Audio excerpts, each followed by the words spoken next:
할렐루야. 오늘도 주님의 크고 놀라우신 은혜와 평강이 여러분에게 함께 하시기를 간절히 축복합니다. 2월 9일 월요일, 오늘 우리에게 주시는 하나님의 말씀은 시편 40편 1절로 17절입니다. 내가 간절히 주님을 기다렸더니 주님께서 나를 굽어보시고 나의 울부짖음을 들어주셨네. 주님께서 나를 멸망의 구덩이에서 건져주시고 진흙탕에서 나를 건져주셨네. 내가 반석을 딛고 서게 해주시고 내 걸음을 안전하게 해주셨네. 주님께서 나의 입에 새 노래를 우리 하나님께 드릴 찬송을 담아주셨기에 수많은 사람들이 나를 보고 두려운 마음으로 주님을 의지하네. 주님을 신뢰하여 우상들과 거짓 신들을 섬기지 않는 사람은 복되어라.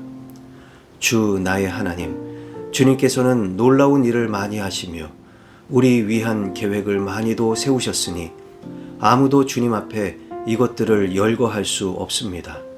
내가 널리 알리고 전파하려 해도 이루 헤아릴 수도 없이 많습니다. 주님께서는 내 두 귀를 열어주셨습니다. 주님은 제사나 예물도 기뻐하지 아니합니다. 번제나 속죄제도 원하지 않습니다. 그때에 나는 주님께 아뢰었습니다. 나에 관하여 기록한 두루마리 책에 따라 내가 지금 왔습니다. 나의 하나님, 내가 주님의 뜻 행하기를 즐거워합니다. 주님의 법을 제 마음속에 간직하고 있습니다. 나는 많은 회중 앞에서 주님께서 나를 구원하신 기쁜 소식을 전합니다. 주님께서 아시듯이 내가 입을 다물고 있지 않을 것입니다. 나를 구원하신 주님의 의의를 나의 가슴 속에 묻어두지 않았고 주님의 성실하심과 구원을 말합니다. 주님의 한결같은 사랑과 그 미쁘심을 많은 회중 앞에서 감추지 않을 것입니다. 하나님은 나의 주님이시니 주님의 긍휼하심을 나에게서 거두지 말아 주십시오. 주님은 한결같은 사랑과 미쁘심으로 언제나 나를 지켜 주십시오. 이루 다 헤아릴 수도 없이 많은 재앙이 나를 애워쌌고 나의 죄가 나의 덜미를 잡았습니다. 눈앞이 캄캄합니다. 나의 죄가 내 머리털보다도 더 많기에 나는 희망을 잃었습니다. 주님, 너그럽게 보시고 나를 건져 주십시오. 주님, 빨리 나를 도와 주십시오. 나의 목숨을 앗아가려는 자들이 모두 다 부끄러워하게 하시고 수치를 당하게 해 주십시오. 내가 재난받는 것을 기뻐하는 자들이 모두 뒤로 물러나서 수모를 당하게 해 주십시오.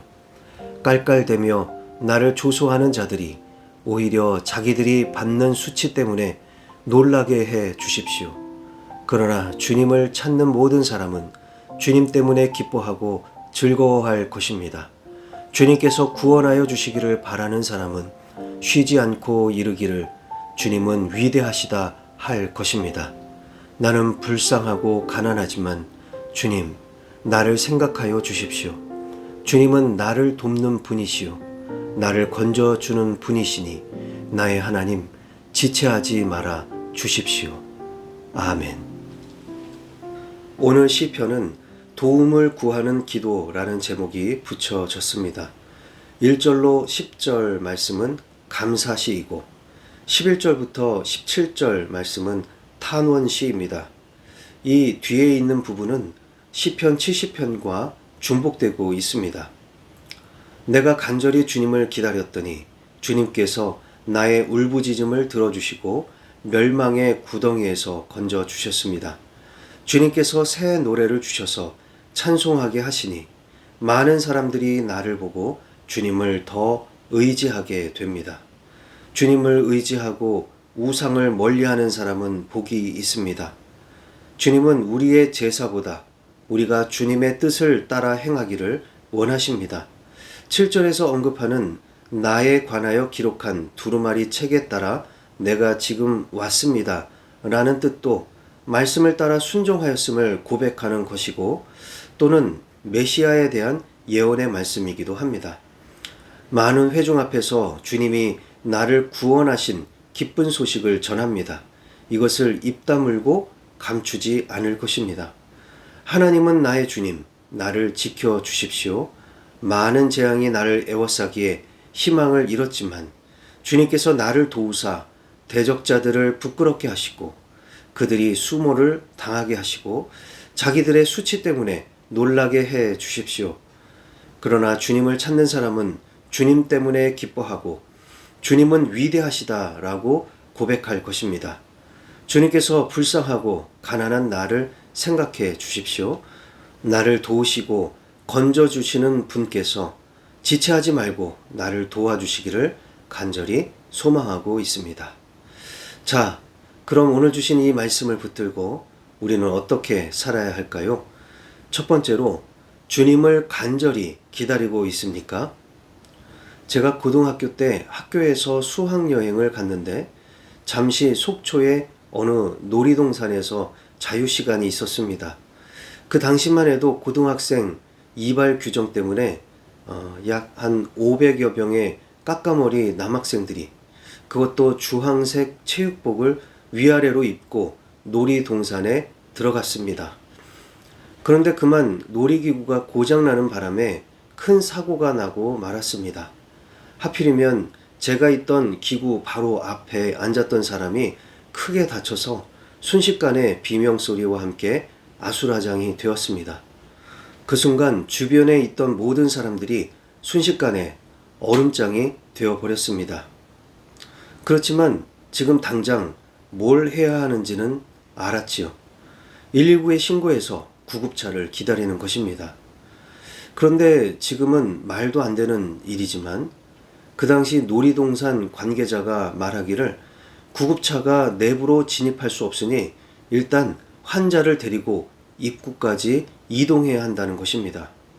얼떨결에 가까이 있던 저와 함께 몇몇 학생들이 동원이 되었고 피투성이가 된 환자를 들고 빠른 걸음으로 이동하기 시작했습니다. 빨리 구급차에 태워서 병원으로 이송해야 하는 절박한 순간이었지요.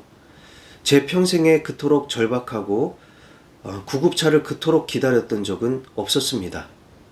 오늘 본문 1절과 2절에서 내가 간절하게 주님을 기다렸더니 주님께서 도우시고 건져주셨다는 고백을 볼 수 있습니다.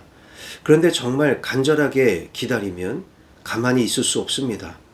발을 동동 구르게 되고 두리번거리며 서성이게 됩니다. 급기야 문 밖 마을 어귀까지 나가 기다리게 됩니다. 정말 긴박하고 곤란한 지경이라면 울부짖기도 합니다. 비명을 지르기도 합니다. 아플 때에 의사를 기다리듯 주님을 기다리고 주님을 사모하는 우리 모두가 되기를 바랍니다. 두 번째로 복음을 전하고 있습니까? 오늘 본문 말씀을 읽어보면 열거하다, 전파하다, 헤아릴 수 없다, 전합니다. 입을 다물고 있지 않을 것입니다. 말합니다. 감추지 않을 것입니다. 등등 주님께서 베푸신 구원과 은혜에 대해 말로 전하고자 하는 의지가 강력하게 드러나고 있습니다. 그도 그럴 것이 그토록 주님을 기다렸는데 막상 주님께서 혜성같이 나타나셔서 건져주시고 구원해 주셨으니 그 놀라운 일과 은혜를 어찌 말하지 않을 수가 있습니까? 좋은 일이 있어서 흥분하게 되면 나도 모르게 소리를 꽥 지르기도 하고 기뻐서 어쩔 줄 몰라 하면서 자랑하게 되는 것처럼 주님께서 우리에게 행하신 일을 전파하려는 강력한 마음과 의지가 오늘 성경 본문 속에 드러나고 있습니다. 요즘 시대는 과거와 같이 복음을 전하는 일이 참 어렵게 되었습니다. 아파트 같은 곳만 해도 전에는 축호 전도라고 해서 아파트 초인종을 누르고 전도지를 돌리던 때가 있었지요. 지금은 민폐에 심각한 분쟁 소지가 있어서 거의 사라졌습니다. 그나마 우리가 전할 수 있는 방법이 무엇이 있을까요? 우리 교회는 3월 정도에 노방 전도를 시작해 보려고 합니다. 전도지를 만들어서 교육도 해보고 시연도 해볼 생각입니다. 이런 전통적인 방법도 있지만 개인이 할 수 있는 좀 더 창의적인 방법도 있을 것입니다. 없다, 안 된다 하면 방법이 없어지고, 그래도 해보자, 하고 싶다 하면 방법이 생깁니다. 기도하면서 내가 복음을 전할 수 있는 방법이 무엇이 있을지 지혜를 구하시고 또 시행해 보시기 바랍니다. 기도하시겠습니다. 사랑과 은혜가 풍성하신 하나님 아버지, 오늘도 말씀으로 새날을 열어주시니 감사를 드립니다. 주님을 간절히 기다립니다. 우리가 기다리는 그 무엇보다 주님을 더욱 간절히 기다립니다. 오셔서 우리를 건져주시고 우리를 고쳐주시고 우리를 안전하게 지켜 주시옵소서. 이와 같이 우리를 향한 주님의 구원을 생생하게 경험하게 하시고 그 간증이 우리에게 넘쳐나게 하시고, 그래서 도저히 입을 다물고 있을 수 없을 만큼 소리쳐 전할 수 있는 우리 모두가 되게 하옵소서. 그 방법을 깨우쳐 주시고 이번 한 주, 아니 이제부터 복음을 전파하며 살아가게 하옵소서. 예수님의 이름으로 기도하옵나이다. 아멘.